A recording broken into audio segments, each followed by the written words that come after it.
लड़कों को आरक्षण जो है 3rd ग्रेड में,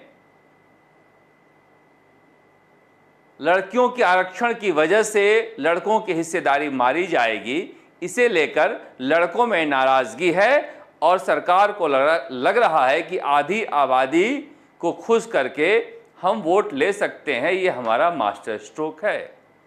देखिए, कई लड़कों का फोन आ रहा है हमारे पास कि आप हमारी आवाज़ उठाइए। कई युवा नेता भी कह रहे हैं क्या नाइंसाफ़ी हो गई है।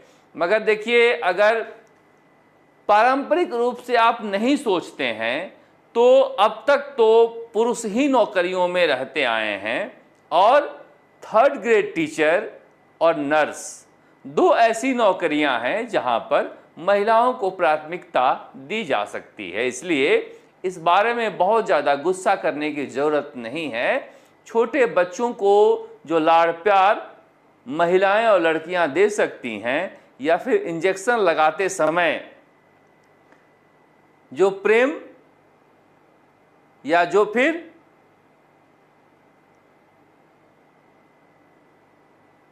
महिलाएं जिस ढंग से आपको केयर करती हैं, वो उस तरह से पुरुषों में नहीं होता है, जिसकी वजह से ये नौकरी उनके लिए ज़्यादा मुफीद है। मगर हाँ, अगर लंबे समय से पुरुष यानी युवा तैयारियां कर रहे हैं तो सीटों को बढ़ाकर इसकी भरपाई की जा सकती है। राजस्थान में अभी भी 50,000 कितना 50,000 शिक्षकों की ज़रूरत है।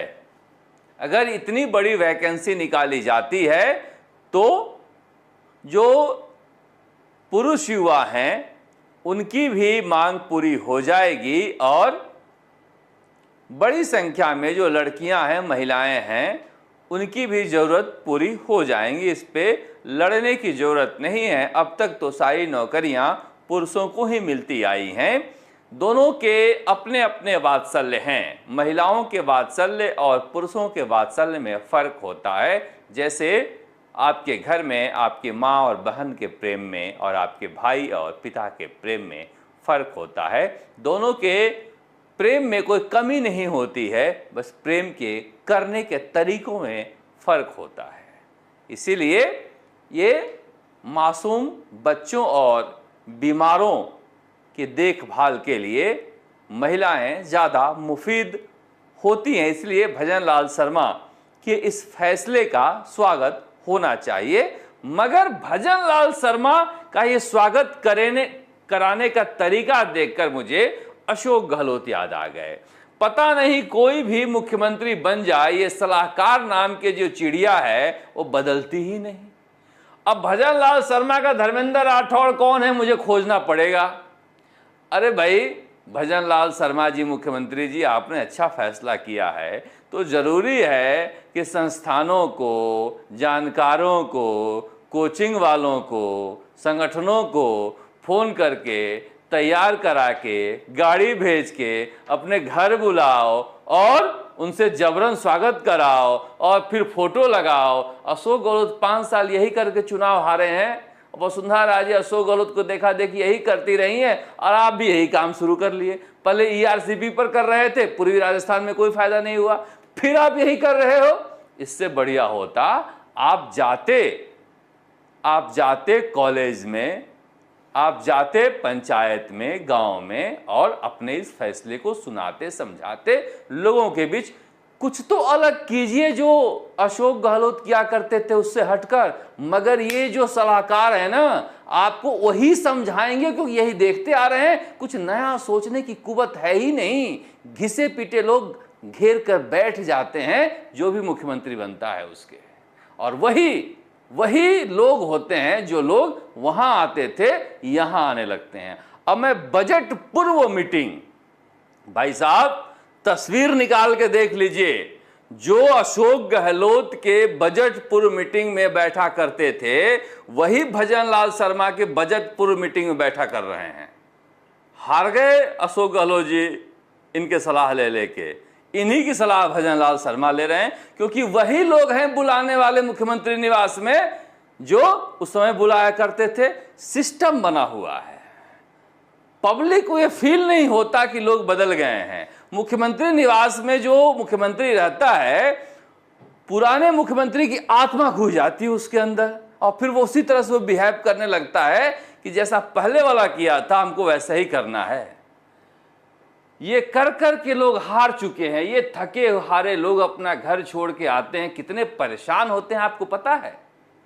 ये गेट पर आकर कैसे गाड़ी खोजते हैं घर जाने के लिए, अपने बच्चे को छोड़ के आते हैं, जरा सा भी मोह नहीं होता मुख्यमंत्री से मिलने का। हैरान परेशान सिक्योरिटी चेक करके आते हैं। किसी दिन किसी महिला को भेजकर पता लगा लीजिएगा, हमने 5 साल पूरा पता लगाया है, इसलिए आपको बता रहे हैं। ये सब खास लोग हैं जो बुलाए जाते हैं, इनका कोई फायदा नहीं होता है, इसलिए बंद कर दीजिए जो रवायतें अशोक गहलोत और वसुंधरा राजे चला कर गई हैं।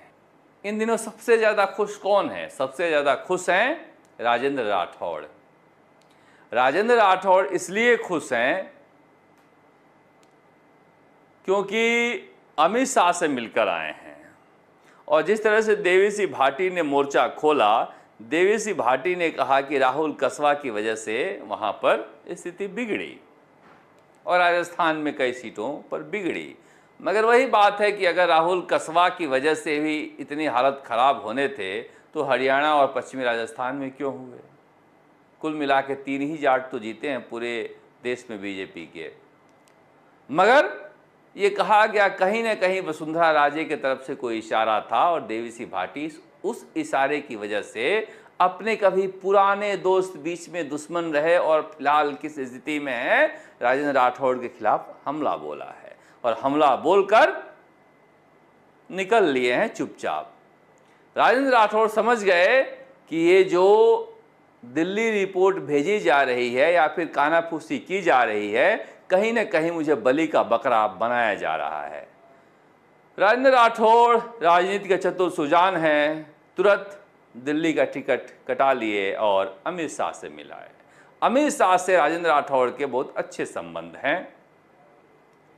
राजेंद्र राठौड़ ने पूरी कहानी बता दी कि हमारे साथ ऐसा ऐसा करने की कोशिश लोग कर रहे हैं, और राहुल कसवा के मुद्दे को बेवजह का तोल दिया जा रहा है, जबकि जाट तो हरियाणा और पश्चिमी यूपी में भी वोट नहीं दिए हैं, वहां तो मैं नहीं था। अमित शाह ने कहा कि आप परेशान मत हो, मुझे सब पता है। उसके बाद इन दिनों वो खुश खुश नजर आ रहे हैं। वैसे देखिए, कहने वाले बार बार कहते हैं कि राजेंद्र राठौड़ की राजनीति खत्म हो गई है। उन्हें मैं कहता हूं कि जब वो जेल गए थे दारिया एनकाउंटर में, तब भी लोग कहते थे कि राजेंद्र राठौड़ खत्म हो गया, मगर जेल से लौटकर भी वो निकल कर आ गए और राजनीति किए। नेताओं की राजनीति कभी खत्म नहीं होती है, इसलिए हो सकता है कोई नए रूप में देखने को मिल जाए, मगर इन दिनों प्रसन्न नजर आ रहे हैं जब से अमित शाह से मिलकर आए हैं। मगर सतीश पूनिया अमित शाह से नहीं मिल पाए, और वो ये देखिए प्रसन्नता इनकी दिखा रही है कि सब कुछ ठीक ठाक है, और इसकी वजह से। और सतीश पूनिया जेपी नड्डा से मिल के आए हैं। सतीश पूनिया एक अनलकी नेता हैं। इतनी मेहनत करने के बाद भी देखिए हरियाणा में बहुत बुरी स्थिति थी बीजेपी की, फिर भी इन्होंने अच्छा प्रदर्शन किया है, मगर फिर भी वहाँ प्रभारी पद से हट गए। कहा जा रहा है कि पार्टी इन्हें कोई नई जिम्मेदारी देगी। हो सकता है कि सीपी जोशी के पीछे लोकसभा अध्यक्ष ओम बिरला हैं। ओम बिरला जब तक चाहेंगे सीपी जोशी बीजेपी के प्रदेश अध्यक्ष बने रहेंगे। उसके बाद हो सकता है कि दोबारा से सतीश पूनिया प्रदेश अध्यक्ष बने, या फिर इन्हें जो सीट खाली हुई है यहाँ से केसी वेणुगोपाल की, उस सीट पर सतीश पूनिया राज्यसभा में भेज दिए जाएं, क्योंकि प्रदेश अध्यक्ष रहते हुए उन्होंने बहुत मेहनत की थी। हो सकता है कि इनाम मिल जाए।